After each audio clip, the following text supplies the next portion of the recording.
Perkenalkan, kami dari kelompok sejarah akan membahas tentang peradaban Cina kuno. Saya Mercy Ruth Angelin. Saya Eva Luvia. Dan saya Jonan Johansson. Hari ini kami akan membahas tentang Cina kuno. Jonan yang bertanya, kami yang menjelaskan materinya. Selamat menonton. Jadi pertanyaan pertama yang saya punya itu, apa sih dinasti pertama di peradaban Cina kuno? Jadi, dinasti pertama di peradaban Cina kuno itu adalah dinasti Xia. Dinasti Xia adalah dinasti pertama pada peradaban Cina kuno, meskipun bukti arkeolognya masih belum jelas.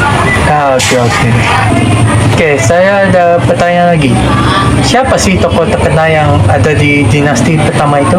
Nah, jadi dalam dinasti Xia ada tokoh yang namanya Yu the Great. Yu the Great itu berarti Yu yang agung. Dia itu merupakan tokoh terkenal di peradaban Cina kuno dan merupakan tokoh legendaris di Tiongkok. Jadi itu tokoh pertama, tokoh paling terkenal di dinasti Xia.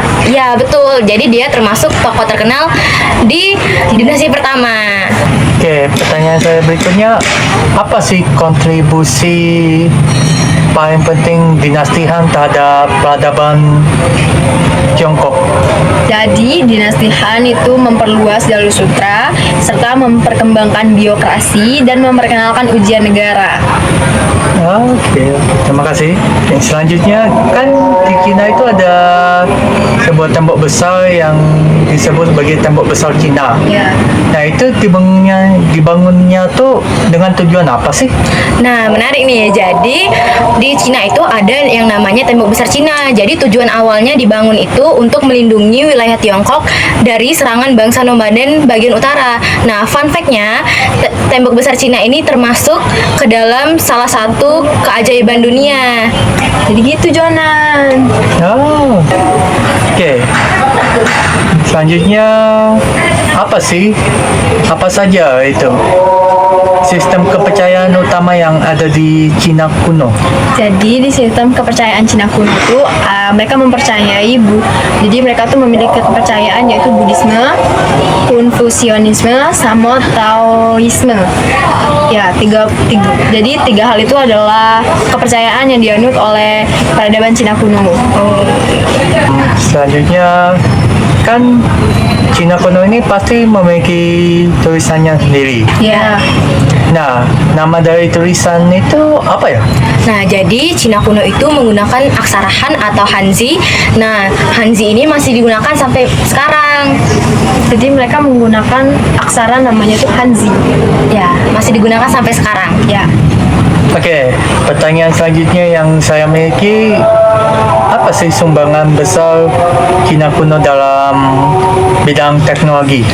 Jadi sumbangan besar Cina kuno dalam teknologi itu dengan penemuan kertas, kompas, mesiu, dan percetakan. Jadi itu yang disumbangkan melalui teknologi oleh peradaban Cina kuno. Wah, berguna banget ya. Iya, jadi kertas yang kita pakai itu dibuat sama peradaban Cina kuno. Oke, pertanyaan selanjutnya, kan ada yang namanya mandat langit atau mandate of heaven. Nah, itu artinya apa sih? Nah, jadi mandat langit itu konsep kekuasaan yang dimiliki oleh kaisar yang asalnya itu dari langit. Dan konsep ini bisa dicabut apabila sistem pemerintahannya itu buruk. Jadi gitu. Nah, itu artinya ya? Iya. Oke, selanjutnya apa sih nama sistem pemerintahan yang diterapkan oleh banyak dinasti Cina?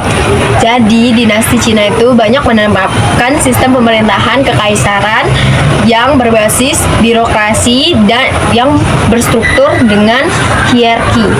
Pertanyaan terakhir yang saya miliki, dalam sejarah Cina itu apa sih peran penting dari Konfusius?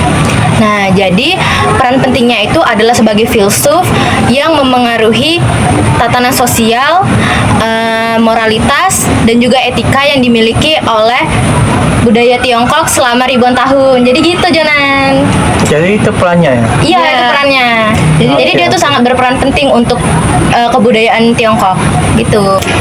Jadi itu semua adalah pembahasan kami tentang peradaban Cina kuno, dan sumber yang kami gunakan dalam pembahasan kali ini adalah internet. Maaf jika terjadi sebuah kesalahan atau pengucapan, kami mohon maaf. Terima kasih. Bye bye. Terima kasih. So